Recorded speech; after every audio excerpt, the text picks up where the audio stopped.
Finally इस साल जितने भी खिलाड़ी हैं क्रिकेट खिलाड़ी सबका सैलरी लिस्ट आ चुका है। किसको कितना सैलरी इस बार मिल रहा है चलिए आप लोग को बताते हैं। अपडेट हुआ है थोड़ा बहुत कुछ, और साथ में ये भी आप लोग को बताते हैं कि यहाँ पे जो सैलरी लिस्ट में शामिल नहीं है उनको किस प्रकार से सैलरी मिलती है। टोटल जो है लगभग 32 से 33 प्लेयर जो है जिनको सैलरी मिलती है। और यहाँ पे ग्रेड देख सकते हैं 4 ग्रेड बटा है, grade A plus, grade A और साथ में ग्रेड बी, ग्रेड सी। और जिसमें से ग्रेड ए प्लस में 4 खिलाड़ी हैं, ग्रेड ए में 6 खिलाड़ी हैं, ग्रेड बी में 4 खिलाड़ी हैं, ग्रेड सी में 18 खिलाड़ी हैं। साथ में यहाँ पे ग्रेड ए प्लस की जो सैलरी है वो 7 करोड़ है, ग्रेड ए की जो सैलरी वो 5 करोड़ है, ग्रेड बी की जो सैलरी है वो 3 करोड़ है और ग्रेड सी की जो सैलरी है वो 1 करोड़ है। और आप लोगों को साथ में ये भी बता देता हूँ कि ये जो सैलरी है वो ईयर वाइज होता है, मतलब एक साल में जो है कितना सैलरी मिलता है इन लोगों को। उसके बाद यहाँ पे देख सकते हैं वो तो सैलरी हो गया कि वो मिलना ही मिलना है, चाहे क्रिकेट खेले चाहे नहीं खेले।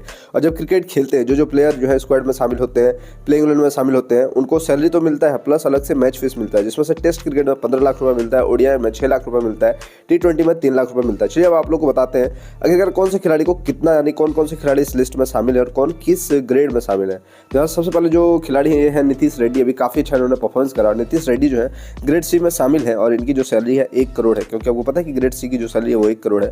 उसके बाद यहाँ पे ध्रुव जुरैल आते हैं। ध्रुव जुरैल की भी जो सैलरी है वो 1 करोड़ है, क्योंकि 1 करोड़ इनकी सैलरी इसीलिए क्योंकि ये ग्रेड सी में, ग्रेड सी में सबसे ज़्यादा खिलाड़ी है।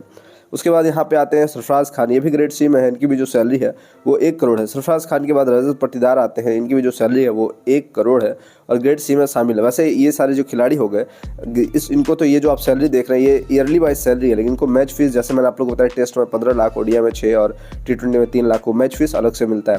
उसके बाद यहाँ पे आते हैं आवेश खान। आवेश खान की भी जो सैलरी है वो 1 करोड़ है, क्योंकि आवेश खान भी जो है ग्रेड सी में आते हैं। उसके बाद यहाँ पे प्रसिद्ध कृष्णा है। प्रसिद्ध कृष्णा की भी जो सैलरी है वो 1 करोड़ है, क्योंकि प्रसिद्ध कृष्णा भी जो है यहाँ पे ग्रेड सी में आते हैं। उसके बाद प्रसिद्ध कृष्णा के बाद हो गए के.एस. भरत जो इनकी भी सैलरी 1 करोड़ है, क्योंकि ये भी यहाँ पे ग्रेड सी में है। और के.एस. भरत जो है ज़्यादा टेस्ट क्रिकेट खेलते हैं, टेस्ट क्रिकेट में ज़्यादातर नजर आते हैं।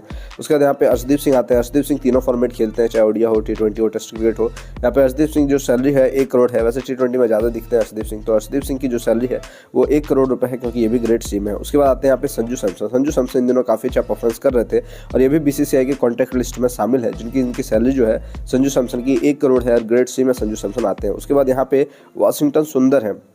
वाशिंगटन सुंदर जो है वो काफ़ी अच्छा क्रिकेट खेल रहे थे, अभी आपने इनका अच्छा परफॉर्मेंस देखा होगा। और वाशिंगटन सुंदर जो है इनकी सैलरी 1 करोड़ है, क्योंकि ग्रेड सी में है। और यहाँ पे जितेश शर्मा आते हैं, इनकी भी सैलरी 1 करोड़ है, क्योंकि ये भी ग्रेड सी में है। ये जितने भी प्लेयर आप देख रहे हैं ये सारे प्लेयर जो है BCCI कॉन्ट्रैक्ट लिस्ट में है। कुछ प्लेयर हटे, जैसे ईशान किशन जो है BCCI के कॉन्ट्रैक्ट लिस्ट में अभी नहीं है, ग्रेड सी में। यहाँ पे रवि बिश्नोई भी है, इनकी भी सैलरी 1 करोड़ है 1 साल की। उसके बाद शिवम दुबे आते हैं, ये भी काफ़ी अच्छा क्रिकेट खेल रहे थे, काफ़ी अच्छा परफॉर्मेंस कर रहे थे, ये भी ग्रेड सी में है और इनकी जो सैलरी है वो 1 करोड़ है। उसके बाद यहाँ पे आते हैं ऋतुराज गायकवाड़। ऋतुराज गायकवाड़ का भी नाम जो है BCCI के कॉन्ट्रैक्ट लिस्ट में है और यहाँ पे इनकी जो सैलरी है वो 1 करोड़ रुपये है। उसके बाद यहाँ पे आते हैं तिलक वर्मा। तिलक वर्मा भी काफ़ी अच्छा परफॉर्मेंस कर रहे थे, तो यहाँ पे तिलक वर्मा की जो सैलरी है वो 1 करोड़ है, क्योंकि तिलक वर्मा भी ग्रेड सी में आते हैं। उसके बाद यहाँ पे रिंकू सिंह है। रिंकू सिंह की भी सैलरी 1 करोड़ है, क्योंकि रिंकू सिंह जो है ये भी ग्रेड सी में आते हैं। उसके बाद यहाँ पे यशस्वी जायसवाल काफ़ी अच्छा क्रिकेट खेल रहे थे, काफ़ी अच्छा भूमिका निभा रहे थे, तीनों फॉर्मेट में काफ़ी अच्छा खेल रहे हैं।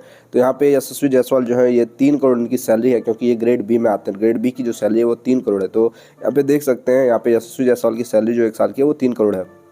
उसके बाद यहाँ पे आते हैं अक्षर पटेल।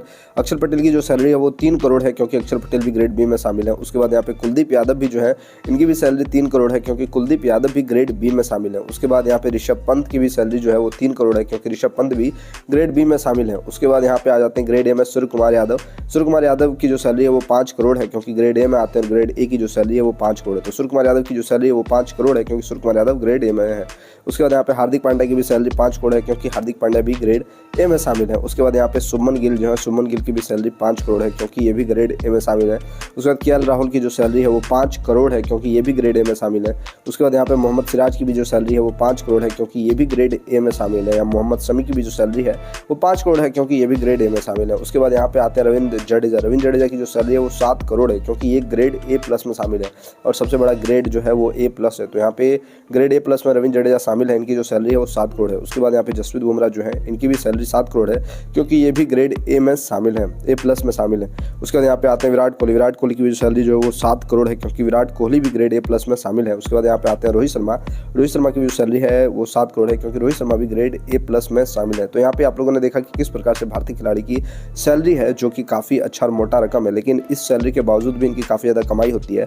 कहाँ होती है? Match fees. जो मैंने मैच फीस आप लोग को स्टार्टिंग में दिखाया है, मैच फीस आप लोग देखें, जो प्लेयर उनको सैलरी भी मिलता है, जो कॉन्टैक्ट लिस्ट में शामिल है उनको सैलरी भी मिलता है, प्लस जब मैच खेलते हैं तो मैच फीस भी मिलता है, जिसमें से टेस्ट खेलने का 15 लाख, ओडीआई खेलने का 6 लाख, T20 खेलने का 3 लाख रुपये मिलता है। तो काफ़ी ज़्यादा कमाई जो है क्रिकेटरों की होती है, क्योंकि और जो यहाँ पे कॉन्टैक्ट लिस्ट में शामिल है, क्रिकेट खेले चाहे नहीं खेले, एक साल का कॉन्टैक्ट लिस्ट बनता है। जो कॉन्टैक्ट लिस्ट में शामिल है, ये प्लेइंग 11 में रहे चाहे नहीं रहे, स्क्वाड में रहे चाहे नहीं रहे, इनकी जो ये सैलरी है, ये सैलरी मिल जाएगी इनको 1 करोड़ और साथ में 3 करोड़, 5 करोड़, 7 करोड़ ये सैलरी मिल जाएगी। लेकिन ये जो आप लोग मैच फीस देख रहे हैं, ये तभी मिलता है जब प्लेयर स्क्वाड में शामिल होते हैं या फिर प्लेइंग 11 में शामिल होते हैं। तो ये वीडियो आप लोगों को कैसा लगा नीचे कमेंट बॉक्स में कमेंट करें। फिर मिलते हैं दूसरे वीडियो को लेकर के, तब तक के लिए आप लोग अपना ख्याल रखें।